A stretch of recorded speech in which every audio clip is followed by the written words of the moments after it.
Урматтуу кыргызстандыктар, урматтуу мекендештер, өлкөдөгү бүгүнкү эпидемиологиялык абал боюнча жаран катары сиздерге кайрылууну туура көрдүм. Бүгүн өлкөдө абал оор. Мындан ары дагы оорлошот. Тилекке каршы өкмөт абалды көзөмөлдөн чыгарып бергендей. Бүткүл дүйнөлүк саламаттык сактоо уюму Кыргызстанда 1 миллионго чукул адам бул илдет менен ооруйт. Анын 100 миңи ооруканаларда дарыланганга мажбур болот деп божомолун жарыялады. Эгерде бир айдын ичинде 100 миң адам ооруканаларга түшүп кала турган болсо, анда биздин медицина системасы көтөрө албайт. Бул бизге өтө оор болот. Ошондуктан, урматтуу мекендештер, ар бир жаран барыбыз ынтымакта, биргеликте эрежелерди так сактап, акыл эс, аң сезим, парасаттын эң бийик деңгээлин көрсөтүп, жоопкерчилик менен бул кырдаалдан чыгышыбыз керек. Бизде башка жол калбады. Ооруканаларда орун жок. Медицина кызматкерлери жетишпейт. Атайын өпкөнү желдетүүчү аппараттар жетишпейт. Мына ушунун баарын эске алганда, урматтуу мекендештер, бүгүн биз ар бирибиз жоопкерчиликтүү болуп, өз өмүрүбүзгө, жакындарыбыздын, башкалардын өмүрүнө, мекендештердин өмүрүнө жоопкерчиликтүү мамиле кылып, медицина кызматкерлери талап кылган бардык эрежелерди так сакташыбыз керек. Мына ошондо гана биз бул ооруну жеңебиз. Мен өзгөчө ишкерлерге да кайрылып кетким келет. Урматтуу бизнесмендер, урматтуу бардар турмушта жашаган ишкерлер. Бүгүн өлкөгө жардам беришибиз керек. Бүгүн мамлекетке, өкмөткө жардам беришибиз керек.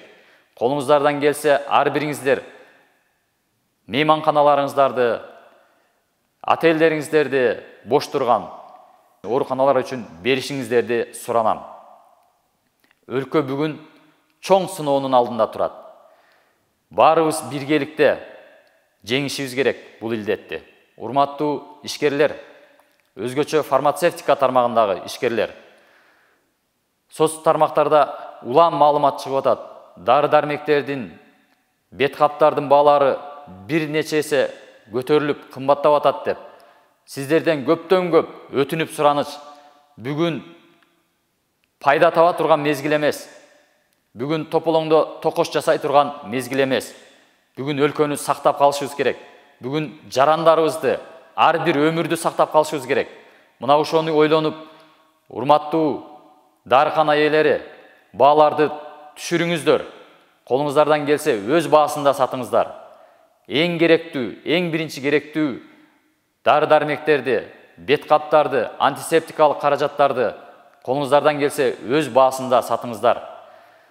Урматтуу өкмөт, урматтуу штаб жетекчилери, сиздер бүгүн күн сайын сандарды гана сайрабастан, канча адам өлдү, канча адам ооруду деп сайрабастан, бул илдет менен үй шартында эң жөнөкөй колдо бар каражаттар менен кантип сактануу керектигин, кантип дарылануу керектигин карапайым калкка тынымсыз түшүндүрүү иштерин жүргүзүшүңүздөр керек.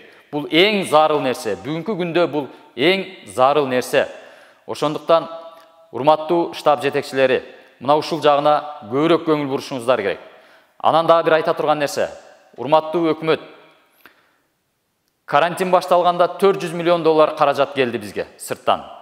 Мына ошол акчалар кайсыл жака кеткендигин эндигиче элге маалымат бере элексиздер. Сиздерден дагы бир жолу сураныч. Ушундай кырдаалда ар бир чогулган, иштен чогулган, сырттан келген, карызга келген каражаттар кайсыл жака иштетилгендигин ачык, айкын элге жарыялап туруңуздар. Мунун эсебин берер мезгил келет. Бул каражаттар ар бир жарандын өмүрүн сактап калганга жумшалышы керек. Урматтуу ишкерлер, ар бириңиздер өз ишканаңыздардагы кол алдыңыздарда иштеген жарандар үчүн жоопкерсиздер. Талаптарды так аткарыңыздар. Дайыма беткап колдонуңуздар, антисептикалык каражаттарды колдонуңуздар. Урматтуу мекендештер, дагы бир жолу кайрылып кетем. Бул сыноодон жоопкерчиликти акыл эс, аң сезимдин эң бийик бир деңгээлин уюшкандыкты көрсөтүп, эрежелерди так сактап, мына ушул илдетти жеңип кетели. Баарыбыз бирге ынтымакта жеңели. Жакындарыңыздардын, ата-энелериңиздерди сактаңыздар, балдарыңыздарды сактаңыздар. Ар бир өмүр биз үчүн кымбат.